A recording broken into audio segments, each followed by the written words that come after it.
کتنی عورتیں آپ جانتے ہیں، آپ نے دیکھا کہ صرف اس کی وجہ سے خاندان تباہ ہی نہیں ہو رہے. کتنے ایسے باپ ہیں جن لوگوں نے اپنے گھر باہر بیچ دیے، روڈ پر فٹ پاتھوں پر چلے آئے صرف اس لیے کہ ان کا گھر بس جائے. آپ سوچیں آپ کیسے انسان ہیں. اللہ تعالیٰ نے آپ کو مرد بنایا ہے. مرد وہ ہوتا ہے جو دوسروں کو آباد کر کے خوش ہوتا ہے. آپ کیسے مرد ہیں جو دوسروں کو برباد کر کے راستے پہ لا کے خود آباد ہونا چاہتے ہیں. یہ مردانگی نہیں ہے، یہ اسلام نہیں. وہ مسلمان نہیں، حقیقی مسلمان نہیں ہے جو مسلمان دوسروں کو برباد کر کے خود آباد ہونے کی کوشش کرے.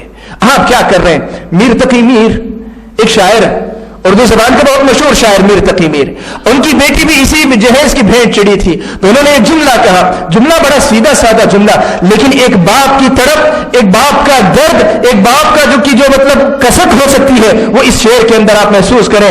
جب ان کی بیٹی کو شادی کر کے دی تو داماد جو ملا تھا وہ ایسے ہی جہیز کا لالچی تھا. جہیز کا مطالبہ کرتے کرتے ایک دن وہ بھی نوبت آئی کہ ان کی بیٹی کی جان بھی چلی گئی. جنازہ جب لایا گیا، جنازے کو دیکھ کر میر تقی میر نے ایک شعر کہا تھا، اب آیا ہے آرام جاں اس نامرادی میں، کفن تجھے دینا بھولے تھے ہم اسباب شادی میں. ایک باپ کے درد کو محسوس کیجیے، سوچئے کہ باپ کا وہ درد کتنا کیسا درد ہوگا. اور یہ ہر اس باپ کے دل کا درد ہے جس باپ کے گھر کے اندر بیٹیاں بیٹھی ہوں. آپ کو بتاؤ اس وقت اسلامی معاشرے کے اندر نہیں، میں مسلم معاشرے کی بات کر رہا ہوں. اسلامی معاشرہ تو بہت اونچی مثال ہے، مسلم معاشرے کی یہ زندہ حقیقت ہے کہ سینکڑوں نہیں ہزاروں کی تعداد میں مسلم لڑکیاں بغیر نکاح کے بیٹھی ہوئی ہیں. بنیادی سبب کیا؟ یہی جہیز کی لعنت ہے. آپ قوم کے نام پہ آپ کو اٹھنا آتا ہے. اگر کوئی لڑکی، مسلم لڑکی کسی غیر مسلم کے ساتھ فرار ہو جائے، قیامت کھڑی ہو جاتی ہے. آپ کیس کرتے ہیں، فلاں کرتے ہیں، کیا کچھ کرتے ہیں، مجھ سے زیادہ آپ جانتے ہیں، جان دینے لینے کے لیے تیار ہو جاتے ہیں. لیکن کیا کبھی آپ نے سوچا کہ بہت ساری لڑکیاں صرف اس لیے غیروں کے ساتھ بھاگنے کے لیے تیار ہوتے ہیں کہ یہ مسلمان لڑکے ان کے ساتھ شادی اس لیے نہیں کر رہے کہ ان کے پاس دینے کے لیے جہیز موجود نہیں. وہ اگر کسی غیر کے ساتھ بھاگ رہی تو وہ تو ہے ہی غلطی ہے ان کی، لیکن ان کی غلطی کے ساتھ کیا وہ نوجوان غلط نہیں ہے جو جہیز کا مطالبہ کر کے ان کو غیر شادی شدہ اس زمانے تک رکھتے ہیں؟ کتنی ایسی لڑکیاں ہیں جنہوں نے خودکشی بھی کی فقر و فاقے کے نام پر. باپ کی مجبوری کو نہ دیکھ سکی تو انہوں نے پھانسی کا پھندا لگا لیا، جان دے دی. اگر میں آپ کو پوچھوں تو کیا آپ کا جواب کیا ہوگا؟ کہ خودکشی حرام تھی، ان کو نہیں کرنا چاہیے تھا. لیکن کیا ایسی بات نہیں ہے کہ ان کے قتل کے اندر کہیں نہ کہیں ان نوجوانوں کا بھی ہاتھ ہے جنہوں نے ان عورتوں کے ساتھ شادی کرنے میں پسو پیش کیا صرف اس لیے کہ ان کو جہیز نہیں ملا؟ آپ قاتل بھی ہیں، آپ خونی بھی ہیں، آپ مال کے لٹیرے بھی ہیں، آپ لوگوں کی زندگیوں کے برباد کرنے والے بھی ہیں. اگر جہیز جیسی لعنت کو آپ نے اپنے معاشرے سے پاک نہیں کیا، یہ جہیز ایسی خطرناک لعنت ہے کہ اسے اگر آپ نے صاف نہیں کیا تو یہ آج دوسروں کے گھر برباد کر رہی ہے، کل آپ کے گھر کو بھی لوٹ سکتی ہے. کسی کا گھر محفوظ نہیں رہے گا. یاد رکھیے کہ جو برائی انفرادی ہوتی ہے وہ انفرادی طور پر نقصان پہنچا سکتی ہے، لیکن جو اجتماعی برائی ہوتی، جو معاشرے کا ناسور بن جاتی ہے، وہ سب کو جلاتی ہے. آگ جب شہر میں لگتی ہے تو وہ گھروں کی تمیز نہیں کرتی کہ یہ گھر کس کا ہے. جب آگ لگتی ہے تو سب کو جلا کر چھوڑتی ہے. اور اپنے گھر کو بچانا چاہتے ہو، اپنے گھر کو محفوظ رکھنا چاہتے ہو تو اس کا خیال رکھنا چاہیے آپ کو کہ آپ جو ہے کسی کو جو ہے کسی کے پاس جہیز کی رسم کا مطالبہ کر کے اس آگ کو بڑھاوا نہیں دیں گے. اس کا آپ کو خیال رکھنا چاہیے. تو جو بات میں آپ کے سامنے کہہ رہا تھا وہ یہ کہ اس جہیز کی لعنت نے انسانوں کو انسان نہیں رکھا، انسانوں کو بھیڑیا بنا دیا. بہت سارے لوگ اس مسئلے میں کہتے ہیں کہ نہیں، شریعت میں اس کی گنجائش رکھی گئی ہے، شریعت میں اس کی چھوٹ دی گئی ہے، شریعت میں اس کی اجازت دی گئی ہے. کہاں دی گئی ہے؟ کہتے ہیں حضرت علی رضی اللہ تعالیٰ عنہ سے رسول اکرم صلی اللہ علیہ وسلم نے حضرت فاطمہ رضی اللہ تعالیٰ عنہ کا جس وقت نکاح کیا تھا تو اللہ کے رسول صلی اللہ علیہ وسلم نے جہیز دیا تھا. آپ کو بتاؤں، مستدرک حاکم کی روایت، کتب حدیث کی کئی کتابوں میں یہ حدیث ہے.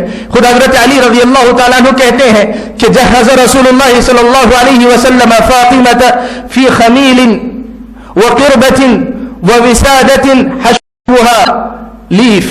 کہتے ہیں رسول حضرت علی رضی اللہ تعالیٰ عنہ کہ اللہ کے رسول صلی اللہ علیہ وسلم نے فاطمہ کو تیار کیا، فاطمہ کے ساتھ جو ساز و سامان دیا، ایک چادر، ایک گھڑا اور ایک تکیہ جس کے اندر پتے بھرے ہوئے تھے، پتوں سے بھرا ہوا ایک تکیہ رسول اکرم صلی اللہ علیہ وسلم نے دیا. روایت صحیح ہے، روایت صحیح ہے، لیکن اس کا مطلب کیا ہے؟ اس کو سمجھنے میں مسلمانوں نے غلطی کی. اور مسلمانوں کی گمراہی کا یہ بنیادی سبب یہ ہے کہ یا تو ان کی بنیاد غلط دلیلوں پر ہوتی ہے، جو دلیل نہیں ہوتی اسے دلیل بناتے ہیں، یا پھر دلیل صحیح ہوتی ہے مطلب غلط نکالتے ہیں. بات صحیح ہوتی ہے لیکن بات نکالا جاتا ہے. اور اس معاملے میں ہوا یہی کہ یہاں حدیث تو صحیح اللہ کے رسول صلی اللہ علیہ وسلم نے حضرت فاطمہ کو دیا تھا، لیکن اس کا جو مطلب لوگوں نے نکالا وہ مطلب غلط، وہ مطلب لوگوں نے غلط نکالا.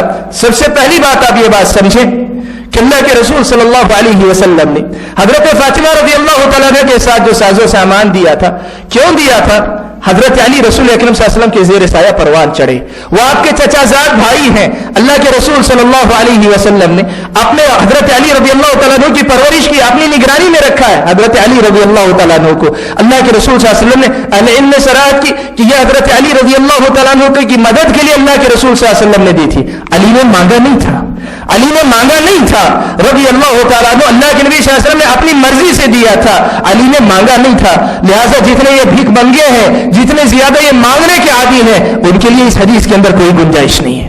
ان کے لیے اس حدیث کے اندر کوئی گنجائش نہیں ہے کہ وہ اس کو بنیاد بنائے. یہ پہلی بات ہے.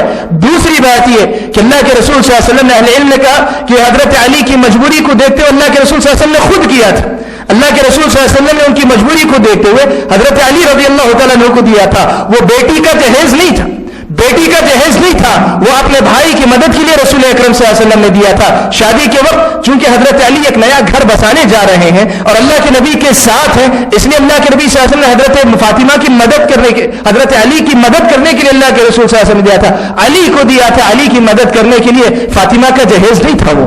یہ دوسرا نقطہ اہل علم جو مطلب اس کے اندر نکالا. اور تیسری بات جو اہم بات ہے، اسے ذرا سمجھنے کی کوشش کرنا. اللہ کے رسول صلی اللہ علیہ وسلم نے فاطمہ کو اگر دیا اسلام اور اس کی وجہ سے جہیز دینا جائز ہے، تو اسلام کا تصور یہ کہ جو مال جس کو دیا جاتا ہے وہ مال اس کا ہے. جو مال جس کو دیا جاتا وہ مال اس کا اپنا ہے.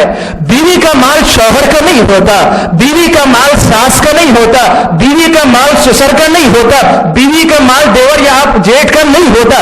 بیوی کا مال بیوی کا ہوتا ہے. بیوی اس کی مالک ہوتی ہے، بیوی اس کے اندر جیسے چاہے تصرف کر سکتی ہے. مرد کو اس مال میں دخل اندازی کرنے کا کوئی اختیار نہیں ہوا کرتا.